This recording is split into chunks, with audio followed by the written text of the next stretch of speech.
এই শফিক ভাই, কেউ আমার চুল কেটে দিছে না, তুই আমার চুলটা কেটে দে না। ও আমি পাগল নাকি? সামনে ঈদ বলি আমি 3,000 টাকা খরচ করে চুল সেট করে আসনু, আর তোর চুল আমি এমনি এমনি কেটে দেবো নাকি? ফিতে কেন করবি? লে ভাই, তোকে এক প্যাকেট বিড়ি দেবো। তুই যেমন চাষা তোর মুখে বিড়ি মানাবে। সামনে যে ঈদ, ভালো ভালো ছেলে গিয়ে চুল কাটবো, দুটো সিগারেট খাবো, সে ক্ষমতা তোর নাই। ভালো ছেলে না চুল কাটে কি হবে বল? ফালতু ফালতু পয়সা নষ্ট। তাই থেকে তোর কপালে একটা মেয়ে জোটে না। রিলেটিভ স্টাইলিশ করে চুল কাটলে না, তোর পিছনে হাজার হাজার মেয়ে ঘুরবে। এই শফিক, তুই সত্যি বলছি ভাই? ভালো ছেলে না চুল কাটলে মেয়েরা আমার পেছনে ঘুরবে? অবশ্যই ঘুরবে, তার লেগে তো হাজার হাজার টাকা খরচ করি চুলের পিছনে। তাহলে আমিও যাবো ভালো ছেলে না চুল কাটতে, তুই আমাকে কবে নিয়ে যাবি? ঠিক আছে, কালকেই যাস।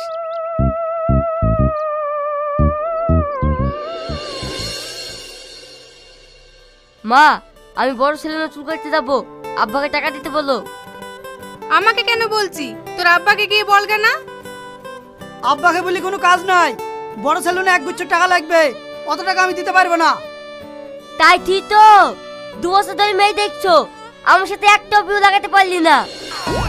কপালে যেদিন বিয়ে লেখা থাকবে সেদিন বিয়ে হবে, অত তাড়াহুড়ি করিসনি। আমার বিল্ডিং আমি তারাও করছি নি, আমার বিয়ে আমি নিজে করে নিতে পারবো। তুমি আমার চুল কাটার লিগে টাকা দিবা কিনা তাই বলো।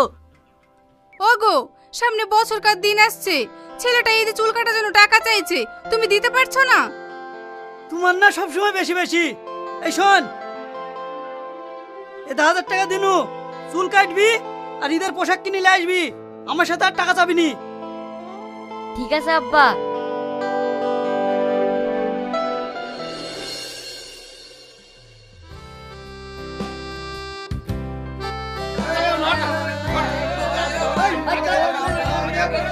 এই তোমরা হইতে করবে না, কেউ যদি লাইন ভেঙে আগে যাওয়ার চেষ্টা করো তার কিন্তু 1000 টাকা ফাইন লাগবে।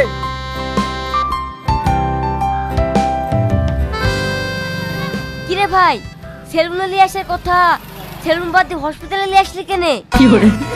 আরে হসপিটাল হবে কেনে, এইটাই তো সেলুন। এই সেলুন তো, তাহলে মানুষগুলো রুগীদের মতন গড়াগড়ি খাচ্ছে কেন রে? এ রে, 3-4 দিন খাওয়া নাই দাওয়া নাই, চুল কাটার লেগে লাইনে বসে আছে, একা দুটো অসুস্থ হবে। চুল কাটার লেগে 3-4 দিন লাইনে বসে থাকতে হবে? ও রিডে মেয়ে পড়া বা, আর 2 দিন কষ্ট করবা না। চ ভিতরে চ, লিস্টে নাম লিখে দিই কি। হাট, ফালতু সেলুন একটা, এই সেলুনে দেবো না, আসবো না। কি হলো ভাই, সেলুনে আসবো না বুঝছো কেনে? আর বলো না ভাই, সামনে বছরকার দিন আসছে, এই যে আমার মুখে বরণের দাগ, কালচি কালচি ভাব, এইগুলা তোলার জন্য শুনু, কিন্তু ওরা হবে না তাই বলছে। আরে ভাই, সেলুনে কোনোদিন এইসব মুখের বরণের দাগ তুলতে পারে? তোমার মতন অবস্থা আমারও হয়েছিল। একটা ভালো প্রোডাক্ট আছে, সেটা মাখলে সব দাগ ভালো হয়ে যাবে। তুমি আমার সাথে চলো, তোমাকে আমি দেখাচ্ছি। তাই নাকি ভাই? তাহলে আমাকে এক্ষুনি নিয়ে চলো। এ বিশু, তুই একটু বস, আমি এক্ষুনি আসছি। ঠিক আছে, তাড়াতাড়ি আসিস।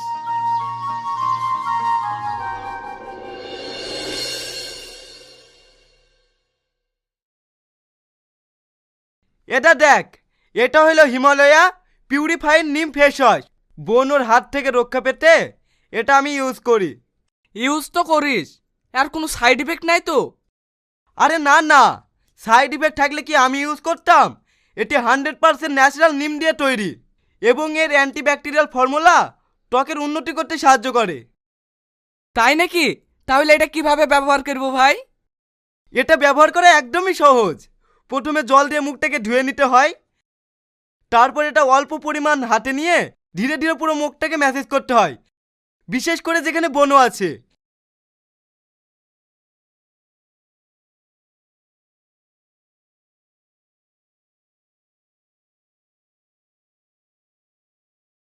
তারপরে পুরো ফেসটাকে জল দিয়ে ধুয়ে ফেলতে হবে। এভাবে দিনে 2 বার ব্যবহার করতে হয়। এছাড়া এটি সাবান এবং প্যারাবেন ফ্রি, এবং এটার স্কিন ফ্রেন্ডলি পিএইচ প্রথম ময়েশ্চারের কাজ শুরু করে দেয়। ক্লিনিক্যালি প্রমাণিত এটি 99.9% বনু তৈরি করা ব্যাকটেরিয়া রিমুভ করে ও বনু না হতে সাহায্য করে। সেজন্য এটা আমি কখনোই ইউজ করতে ভুলি না। বাহ, দারুণ তো। তাহলে এটা অর্ডার করবো কিভাবে? আরে ভাই, এটা তুই অনলাইনে পেয়ে যাবি, যেমন অ্যামাজন, ফ্লিপকার্ট, নাইকা, হিমালয়া অফিসিয়াল ওয়েবসাইটে পেয়ে যাবি। এছাড়াও লিঙ্ক ডিসক্রিপশন ও কমেন্টে পিন করা আছে। তাহলে বন্ধুরা আর দেরি কিসের? পিম্পলস থেকে রেহাই পেতে আজই ব্যবহার করুন হিমালয় পিউরিফাইং নিম ফেস ওয়াশ। ওরে বাবা রে, কালা ঘর রে। এই চাষা, এটা কালা ঘোরাবি কিনে? ওটাই এসি চলছে, তুই চুপ কর তো। এ আবার কে রে? মুখে কলগেট মেখে শুয়ে আছে আর চোখে বা সুসা কেনে? কে তো হবে না তো। এই চুরা, ধো সুসা, যাতে চোখে দিয়ে আছে ওই খেলিলে হয়ে গেল নাকি? এইসব চাষাবাসী মানুষকে সেলুনে ঢুকায় কে? কিছু বোঝে না সোজে না। আমি সবই বুঝি, অতি যদি বুঝতাক না তাহলে মেয়ে ওই ছেলেটা চুল কাটতাক না। তার লাগি তো বলছি তুমি চাষা। বড় বড় সেলুনে না এখন মেয়েরাই চুল কাটে। আরে ও কিছু বোঝে না গো। এই চ, লিস্টে নাম লিখে দিই কি? নাম বলো। বিশু কবিরাজ। বাপের নাম আর গ্রামের নাম বলো।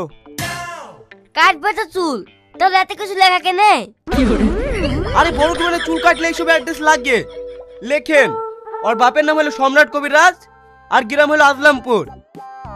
কি করবে? ক্যারাটিং? এই শফিক, তুই আর কোথায় লেখছি রে? আমি এখানে মারামারি করবো নাকি তাই ক্যারাটি করতে বলছে? আরে আমি ক্যারাটি বলিনি, চুলের ক্যারাটিং বলেছি। তুমি স্পা করবা না স্ট্রেট করবা? এই শফিক, পা তো আমার স্টেটই আছে, পালি কিছু করতে হবে না। আমার চুল কাটালি কথা বল। ভাই, ও অত শত কিছু বোঝে না। ও চুল কাটবে, চুল কাটতে কড়কা লাগবে বলে দাও। ঠিক আছে, আগে 1000 টাকা জমা করতে বলো, চুল কাটাবো, আলাদা বিল হবে। এই শফিক, আমাদের পাড়া নিরঞ্জন নবী তো 20 টাকা চুল কেটে দেয়, এবার 1000 টাকা চাইছে যে। নিরঞ্জনের কাছে চুল কাটলে ভালোবাসা কেটে যায়, আর এইখানে চুল কাটলে ভালোবাসা বাড়ে। আমি দেখছি কত ভালোবাসে বাড়ে।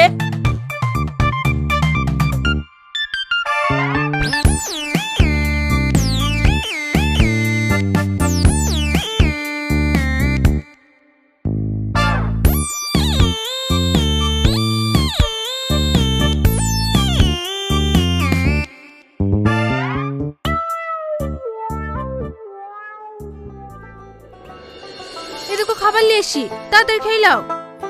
ঠিক আছে, তাড়াতাড়ি খাবার রেডি করো।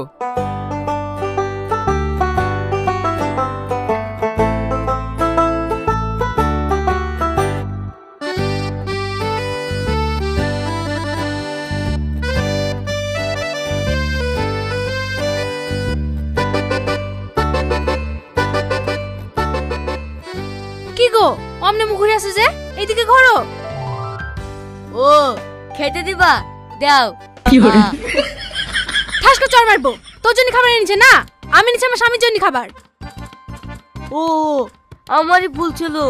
তোমাদের স্বামীর চেয়ে তো ভালোই মিল। আরে আমাদের স্বামী স্ত্রীর কোনো মিল নাই। হৃদয় বাজার খাওয়ার টাইম পাই না বলে খাই দিতে এসছি। ভাবি আসতে তো বকো না তো, একদম চাচা। ও আবার কি বুঝবে? এই মেয়ে শুধু তাসা করছে। তার স্বামী না, তাই তোমার স্বামী। ও একটা পুরুষ হয়ে তোমাকে খাই দিছে। এই চুরা, সব কিছু বকিস কেনে রে? তাড়াতাড়ি বাড়ি চ, নাহলে পিছে যাবি।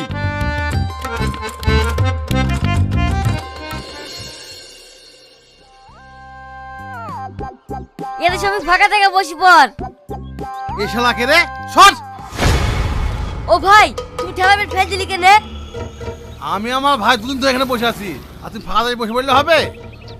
তুমি আমার মুখে বললি পারতিক, পাশে হাত দিলি কেনে? এই চুরা, বেশি বকিস নি তো, চ পিছনে লাইনে বসে কি।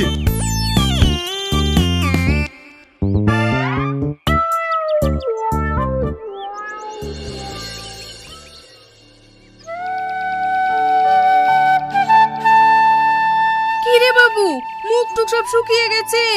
কালকে এসে তোর এখনো চুল কাটা হয়নি? মা, কাল কি ভোর 4:10 আমার চুল কাটা হবে। কালকে ভোরে চুল কেটে দেবে?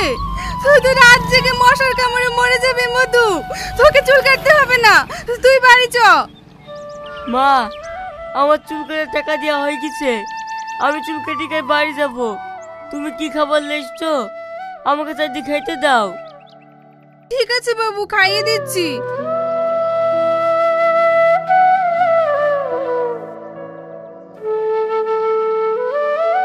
শফিক, তুমি ওচারটা খেয়ে নাও। চাচি দুঃখ করেন না, বিশু নতুন তো, তাই ওর একটু কষ্ট হয়েছে, আমার কোনো ব্যাপারই নাই। বিশু, আমি তোকে মাঠে যাওয়ার লেগে একদিন হুকুম করিনি, আর তুই সামান্য একটু ভালো করে চুল কাটার লেগে আজ তুই দুদিন ধরে না খেয়ে না দেই রোদে বসে আছি। আজকের দিন দেয় তো, কাল কি বাড়ি কি ভালো করে গা ধোবো। না না, রাত জায়গা শরীর, গানা দিলে শরীর খারাপ করবে। তুই তাড়াতাড়ি গা ধুয়ে আয় গা, আমি লাইনে দাঁড়াছি। ঠিক আছে আব্বা।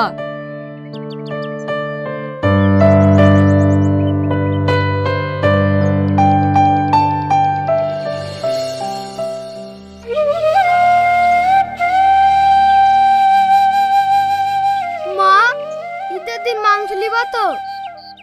মধু, এই ঈদে আমার মাংস কিনে দেওয়ার ক্ষমতা নাই। সামনে কুরবানিতে সবাই মাংস দিবে, তখন খাস। না, আমি শুনবো না। মাংস যদি না দিতে পারো, আমাকে নতুন জামা নিতে দিবা। সবাই ঈদে নতুন জামা হচ্ছে।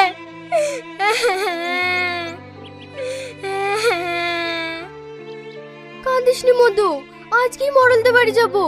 ওদের ছেলে পেলে ভালো জামা সব ফেলে দেয়, ওইটি থেকে তোকে একটা ভালো জামা লিখে দেবো। না মা, এবার আমি পুরাতন জামা নেবো না, আমি এবার নতুন জামা নেবো।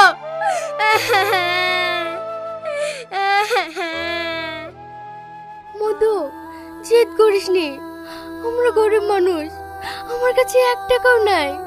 তোকে জামা কি করে কিনে দেবো? আর যদি তোর আব্বা বেঁচে থাকতো, তাহলে তোকে নতুন নতুন জামা কিনে দিত। কি ব্যাপার চাচি, তোমার সবাই কাজ ঝুঁকে নে? কি করবো মধু, সামনে বছরকার দিন আসছে, আমার ছেলে নতুন জামা লিয়ার লেগে কাটছে। আমার কাছে 1 টাকাও নাই যে ঈদের বাজার করব। তাহলে হতভাগা মায়ের কাঁধে ছাড়া কোনো উপায় আছে? ঠিক আছে চাচি, আমি দেখছি।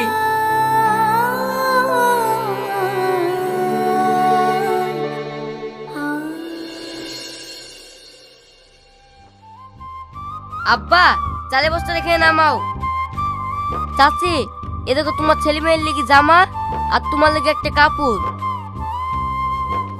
আর এই লাও কিছু টাকা, ঈদে মাংস কিনে খাবা। বাপ, তুমি যে গরিব মানুষের পাশে দাঁড়িয়েছো, তোমার যে কত বড় মন, আল্লাহ যেন তোমার ভালো করে। বাবু, তুই চুল না কেটে ওই টাকা দিয়ে তো চাচিদের সাহায্য করছিস? হ্যাঁ মা, দুয়ার থেকে চুল কাটি ঈদের দিন দাম কম করার থেকে গরিবদের পাশে দাঁড়ানো অনেক ভালো।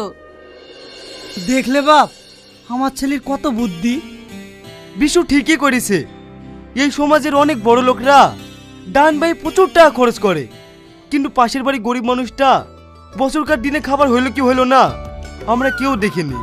তাই আপনাদের সবারই উদ্দেশ্যে বলছি, গরিব মানুষের পাশে দাঁড়াবেন। আর ভিডিওটা ভালো লাগলে একটা লাইক করবেন। ধন্যবাদ।